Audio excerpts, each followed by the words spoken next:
तो hello students, स्वागत है आपका हमारे यूट्यूब चैनल ट्राई BKP में। ठीक है, तो सबसे पहले वीडियो को लाइक कर दीजिए और चैनल को सब्सक्राइब कर दीजिए, जिससे हमारी आने वाली अदर क्लासेस की वीडियोस, ठीक है, सबसे पहले आपके पास आए।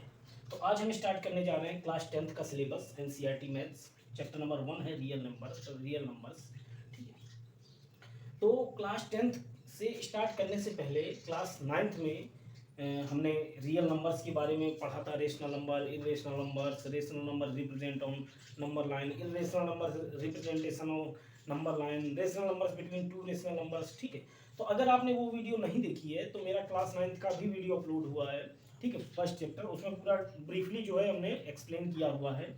तो उस वीडियो का लिंक मैं इस वीडियो के डिस्क्रिप्शन में डाल दूंगा, तो आप एक बार चेक कर सकते हैं अगर आपने वो क्लास 9th का वो वीडियो नहीं देखा है, या अगर आपको रिकॉल करना है कि नंबर्स के बारे में अगर भूल गए आप, तो इस उसकी ब्रीफ जो नॉलेज है उसमें दी गई है। चलो, अब क्लास 10th में जो NCERT है उसमें हमें क्या करना है, इसमें हमें सीधे क्या करना है, HCF निकालना है पहले। तो क्या HCF क्या होता है? Highest common factor. Highest common factor. अभी तक हम फैक्टराइजेशन करके HCF निकालते थे, अब हम यहाँ पे निकालेंगे by using the Euclid division lemma से। ठीक, तो यूक्लिड डिवीजन लेमा से को शुरू करने से पहले हम कुछ चीजें देख लेते हैं। क्या हम एक तीसरी चौथी क्लास का एक वो लेते हैं, क्या एक डिवाइड लेते हैं, डिवीजन। ठीक, हमें 2 से डिवाइड करना है। किसको 2 से डिवाइड करना है? हमें 17 यूनिट से। तो कितना आया? 2 8 जा 16। कितना आया रिमाइंडर? तो इसको क्या बोलते हैं हम? रिमाइंडर। रिमाइंडर। इसको क्या बोलते हैं? कोशिएंट। इसको क्या बोलते हैं? डिवाइजर। इसको क्या बोलते हैं? डिविडेंड। इतनी चीजें क्लियर हुई कि नहीं हुई? इतनी चीजें क्लियर हुई या नहीं? इस यूक्लिड डिवीजन लेमा में कुछ नहीं है, यही है, हमें इन्हीं को पढ़ना है। ठीक, तो इसको हम किस फॉर्म में लिख सकते हैं? इसको हम किस फॉर्म में लिख सकते हैं? इसको हम लिख सकते हैं dividend. Dividend is equal to divisor into quotient plus remainder. ये लिख सकते हैं। अरे भाई, डिविडेंड क्या है हमारा? डिविडेंड क्या है? 17 है। अब हमें 17 लाना है तो वापस कैसे आएगा? जो डिवाइजर है उसमें जितना कोशिएंट आया है उसका मल्टीप्लाई करते हैं और जो रिमाइंडर बचा है उसको ऐड कर दें। तो 2 8 या 16 प्लस 1 17। ये 17 1 जा 17 इक्वल टू 17 आ गया। Left hand side is equal to right hand side, ये हम बोल सकते हैं। तो बस यही हमें पढ़ना है इसमें, यही हमें पढ़ना है इसमें। ठीक है, अब इसको ब्रीफली हम आगे कर सकते हैं। यहाँ से एक और चीज निकल के आएगी। एक और चीज क्या, कि जो हमारा रिमाइंडर है ना, जो हमारा रिमाइंडर है वो क्या है? वो या तो 0 हो सकता है या 0 से बड़ा हो सकता है। ठीक है, ग्रेटर देन और इक्वल टू 0। जो रिमाइंडर है वो ग्रेटर देन और equal to 0 but less than divisor. जो रिमाइंडर है हमारा वो क्या है? 0 के या तो इक्वल या तो 0 हो सकता है या 0 से बड़ा होगा, लेकिन इस वाले इस डिवाइजर से छोटा होगा। इस डिवाइजर से रिमाइंडर हमारा हमेशा छोटा होगा, ये कंडीशन है। तो चलो इसी मेथड से अब हमें HCF निकालने सीखना है। ठीक, तो शुरू करते हैं। इसको मैं इरेज कर देता हूं। आप लोग चाहो तो अच्छे से समझने के लिए, फ्यूचर रिकॉल के लिए इसको नोट कर सकते हैं, तो एकदम क्लियर रहेगा हमारा कि क्या करना है। ओके,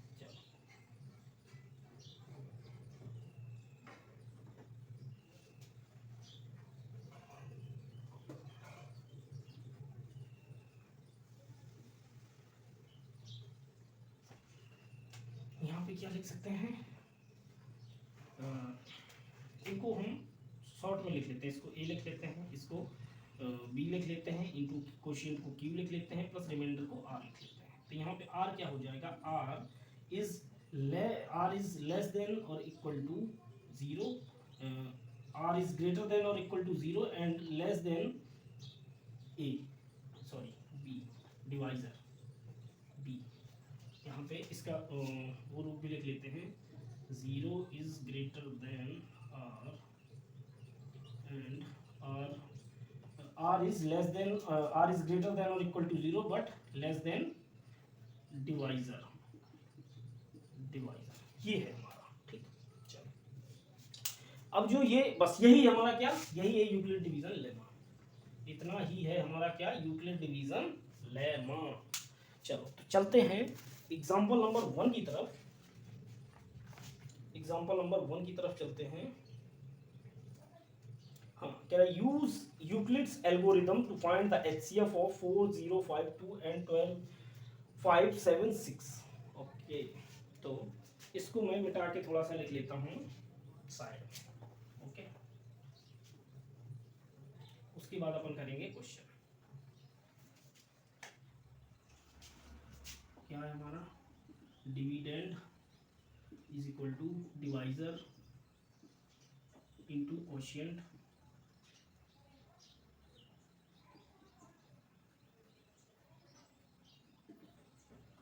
प्लस रिमाइंडर, और इज ग्रेटर देन और equal to 0 but and less than divisor. ठीक, इसको इरेज कर लेते हैं। यही है हमारा क्या, चलो फर्स्ट एग्जांपल है एग्जांपल नंबर 1।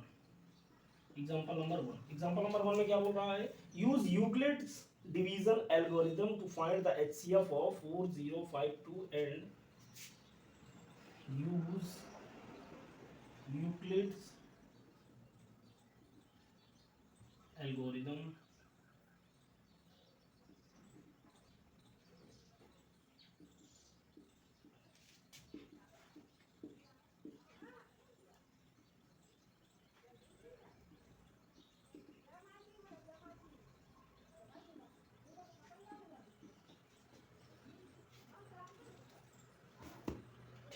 ये करना। तो कहने लगे सर इसमें तो बोल रहा है, यहाँ पे हमने पढ़ा यूक्लिड डिवीजन लेमा और यहाँ पे बोल रहा है यूक्लिड एल्गोरिथम। तो एल्गोरिथम कुछ नहीं है, बेसिकली हमें करना वही है, अभी समझेंगे एल्गोरिथम होता क्या है बाद में। ठीक, पहले क्वेश्चन पढ़ते हैं। तो हमें क्या करना है, यूक्लिड से, यूक्लिड डिवीजन लेमा से, ये यूक्लिड डिवीजन लेमा ही है कुल मिला के, इस यूक्लिड डिवीजन लेमा से हमें इन दो नंबर्स का एचसीएफ फाइंड करना है। एचसीएफ हमने अभी डिस्कस किया क्या होता है, हाईएस्ट कॉमन फैक्टर। तो अभी तक हम कैसे निकालते थे, दो नंबर्स का अलग अलग फैक्टराइजेशन किए, उनमें से जो फैक्टर दोनों में मैच कर रहे हैं उनका मल्टीप्लाई कर दिया, आ गया एचसीएफ। अब हमारे पास ये आसान तरीका आया है कि हमें क्या करना है, छोटे नंबर से बड़े नंबर को डिवाइड करना है। तो कर देंगे डिवाइड, 4052 डिवाइड बाई 12576। ठीक है, तो अब इतना 4052 का तो टेबल आता नहीं, तो मल्टीप्लाई करके देखना पड़ेगा। तो अगर हम देखें यहाँ 4000 है, 4 3 12,000, 3 टाइम्स ही चलेगा, करके मल्टीप्लाई देख लो। तो 450 इंटू 3 क्या आया, 3 2 6 और 3 5 15 और 3 4 12। ये तो पूरा पूरा हो गया, नहीं हाँ 12 156, 6 में 6 गया 0, 7 में 5 गया 2, 5 में 1 गया 4 और ये इतना बचा 420। अब हमें यहाँ पे यही देखना है कि अभी हमारा रिमाइंडर 0 नहीं आया है। हमें तब तक ये काम करना है जब तक हमारा रिमाइंडर 0 नहीं आ जाता है। ठीक है, कब तक करना है, जब तक हमारा रिमाइंडर 0 नहीं आ जाता है। तो बस इसको लिखते चलेंगे। क्या डिविडेंड हमारा क्या था, 12576 इज इक्वल टू डिवाइजर कितना था, 4052 इंटू क्वोशिएंट कितना आया 3 प्लस रिमाइंडर कितना आया 420। यहाँ पे लिखेंगे जो आर अभी 0 नहीं आया है, नहीं आया है, मतलब ये काम अभी हम फर्दर प्रोसीड करेंगे। आर हमारा 0 जो है वो नहीं आया है। ठीक है, तो इसको इस तरह से नहीं लिखेंगे कि आर 0 नहीं आया है, इसको लिखेंगे क्या, जो पेपर में करेंगे, कॉपी में करेंगे, इसको लिखेंगे, ये समझने के लिए मैंने लिख दिया था कि R does not equal to 0 since जो हमारा रिमाइंडर है ना, जो हमारा रिमाइंडर है इसी को हम बना देंगे क्या, डिवाइजर, इसी को बना देंगे डिवाइजर। एंड ये क्या हो जाएगा, जो इसका डिवाइजर था, जो ये वाला था, इसको बना देंगे डिविडेंड। अब फिर करेंगे तो अगर हम 420 का डिवाइड करना हमें 4052 10 टाइम्स चलाएं तो 4200 हो रहा है, ज़्यादा हो रहा है। ठीक, 9 टाइम्स करके देख लो तो 420 इंटू 9, 0 9 2 18, 8 1 कैरी और 9 4 36 और 1 7 37, 9 टाइम्स चला दो 9 3780 क्या होना हो गया, ये हो गया 2 में 0 गया 2, 15 में 8 गया 7 और 9 में 7 गया 9 में 7 गया 2, तो 272 बचा। बस फिर वही स्टिल क्या r is not equal to 0, तो यहाँ पे क्या लिख देंगे 4052 is equal to 420 into 9 dividend is equal to divisor into quotient plus remainder, और remainder does not equal to 0। Again same process 272 का डिवाइड करेंगे 420 में, कितने टाइम्स चलेगा 1 टाइम्स, 2 टाइम्स में तो 400 वैसे ही हो रहा है और 72 कहाँ पहुँचेगा 1 टाइम्स चलेगा 272, कितना बचा 10 में 2 गया 8, यहाँ पे क्या आया 1 बचा, 11 में 7 गया 4 और यहाँ क्या आ गया 3 में 2 गया 1, 148। स्टिल हमारा जो है अभी 0 नहीं आया है रिमाइंडर। जब तक रिमाइंडर 0 नहीं आएगा ये काम हम करते रहेंगे, यानी कि क्या डिवाइजर को बना दो डिविडेंड और रिमाइंडर को बना दो क्या, रिमाइंडर को बना दो डिवाइजर। ठीक, इंटू 1 प्लस 148, फिर से अगेन 148 का डिवाइड करेंगे किसमें 272, कितने 2 टाइम्स चलेगा नहीं चलेगा, अरे 152 ज़ा 300 कहाँ से चलेगा 1 टाइम्स ही चलेगा 148। 12 में 8 गया 4, 12 में 8 गया 4, यहाँ बचा 6, 6 में 4 गया 2 और 1 2 में 1 गया 1, स्टिल हमारा क्या है नहीं आया 0। 272 इज इक्वल टू क्या है dividend is equal to divisor कितना है 148 है ना डिवाइजर, इंटू कोशिएंट क्या है 1, रिमाइंडर क्या बचा 124। ओके ना क्लियर, चलो फिर से करेंगे तो 124 का डिवाइड करेंगे इसमें 148 कितने 1 टाइम्स ही चलेगा,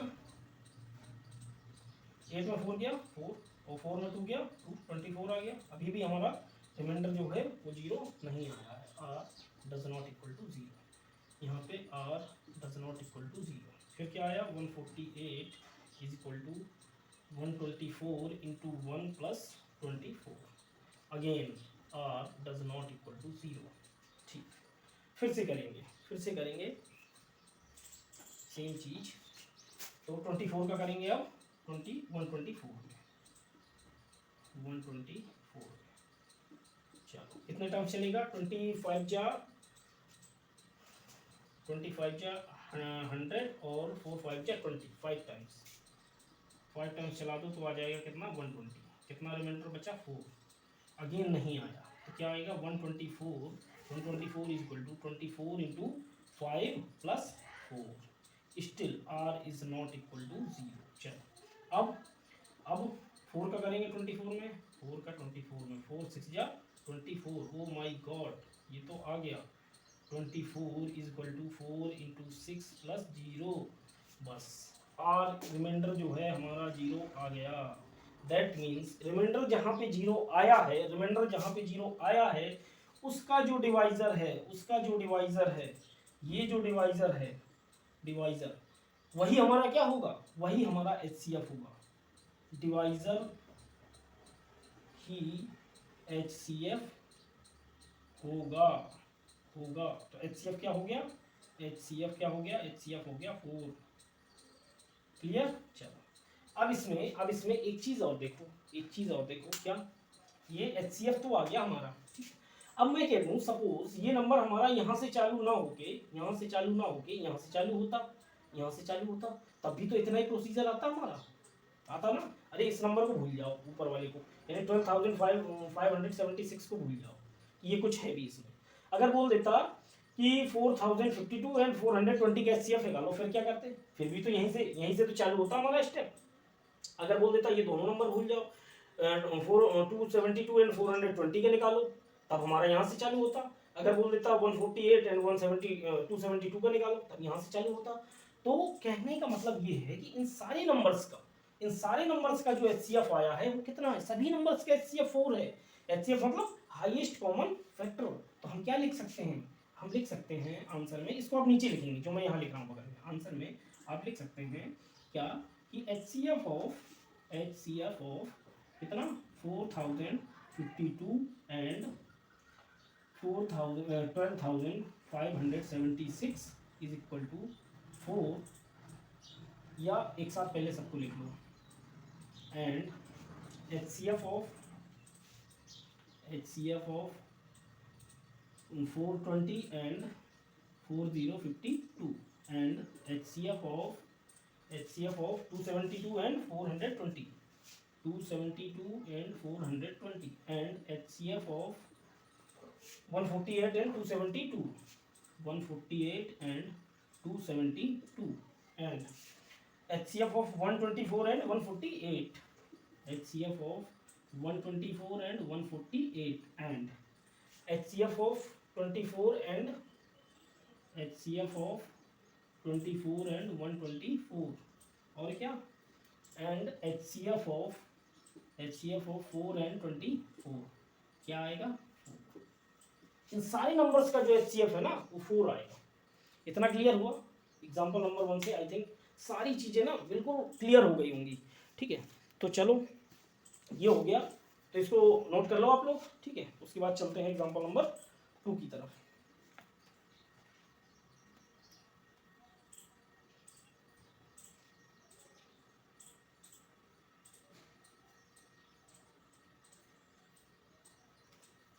ओके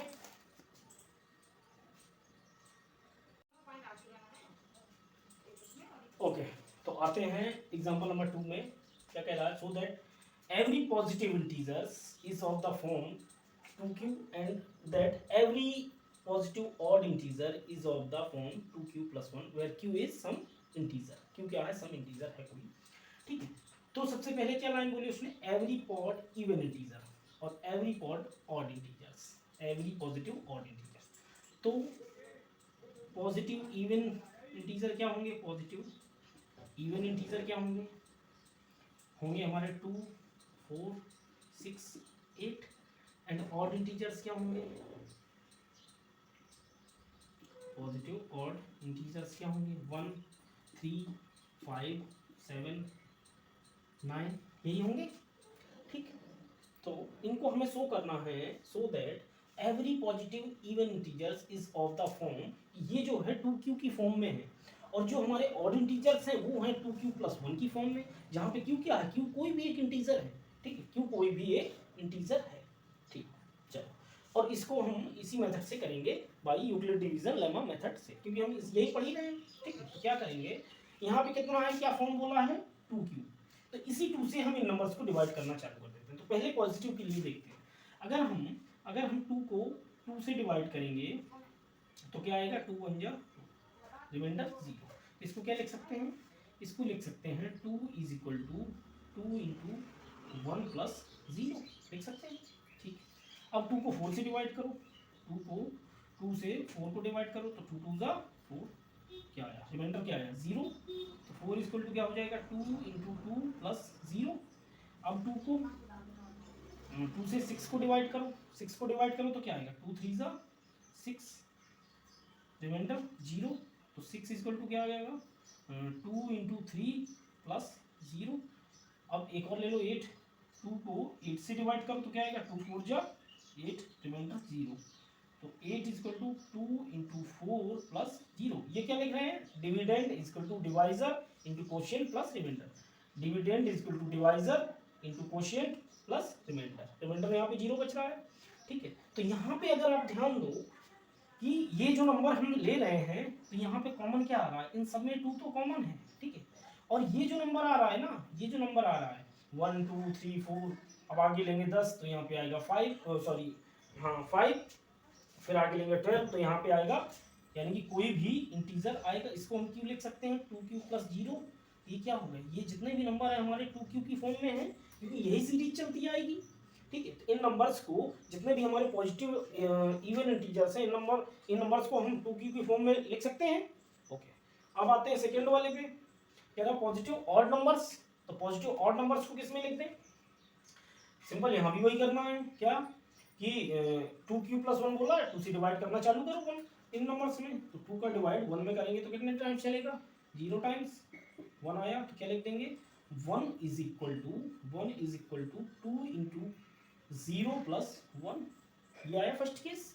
चलो सेकेंड क्या नंबर 3, 2 का डिवाइड करेंगे 3 में, 1 टाइम्स चला, 2 × 1 = 2, 1 रिमाइंडर बचा। अब इसको क्या लिख देंगे? इसमें हमारा क्या है, ये डिविडेंड क्या है 3, डिवाइजर क्या है 2 इंटू क्वोशिएंट क्या आया 1, रिमाइंडर क्या बचा है 1, 2 × 2 + 1 3। 5 को कर दो डिवाइड 2 से, 5 है ना, तो 2 × 2 = 4, कितना रिमाइंडर बचा 1। चलो 5 को लिख दो, तो 5 को लिख देते हैं, तो क्या आ जाएगा 2 × 2 + 1। क्लियर है? इतना क्लियर है ना? चलो अब 2 को 2 से हम 7 को डिवाइड कर देते हैं, 2 × 3 = 6, क्या आया 1 आ गया। तो इसको क्या लिख सकते हैं? 7 = 2 × 3 + 1 आ गया। चलो 2 को 9 को 2 से डिवाइड करते हैं, 2 × 4 = 8, क्या आया 1। तो 9 को क्या लिख देंगे? 2 × 4 + 1, यही आ रहा है। तो यहाँ से हमें क्या दिख रहा है? इन सारे नंबर्स में 2 तो कॉमन है, ठीक है। और ये 0 1 2 3 4 ये कोई भी एक इंटीजर है जो आ रहा है q, और सब में रिमाइंडर क्या आ रहा है +1। तो इसको, इन दोनों नंबर्स को, जितने भी हम हमारे पॉजिटिव इंटीजर्स हैं, पॉजिटिव इवन इंटीजर्स हैं, उनको हम लिख सकते हैं 2q की फॉर्म में। एंड जितने भी हमारे पॉजिटिव ऑड इंटीजर, जितने भी पॉजिटिव ऑड इंटीजर्स हैं, उनको हम लिख सकते हैं 2q + 1 की फॉर्म में। तो बस यहाँ पे लिख देंगे, it is clearly shows that we can write every positive integers, positive even integers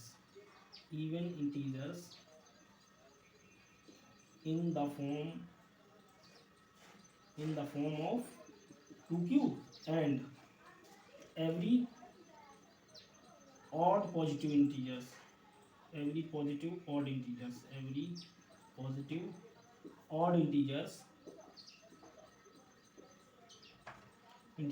the form of 2q + 1। Okay, clear है? चलो, तो ये आप लोग नोट कर लीजिए। तो इस वीडियो में इतना ही, क्योंकि वीडियो काफ़ी लंबे हो जाते हैं। तो नेक्स्ट क्वेश्चन के लिए हम नेक्स्ट वीडियो में बाकी के इस एक्सरसाइज के एग्जांपल और एक्सरसाइज 1.1 को कवर करेंगे। ओके, तो अगर आपको अच्छा लगा तो वीडियो को शेयर करें, चैनल को सब्सक्राइब करें, वीडियो को लाइक करें, और अपने ज़्यादा से ज़्यादा दोस्तों के पास इसको शेयर करें, क्योंकि जानकारी देने से बढ़ती है। ओके, चलो, थैंक यू।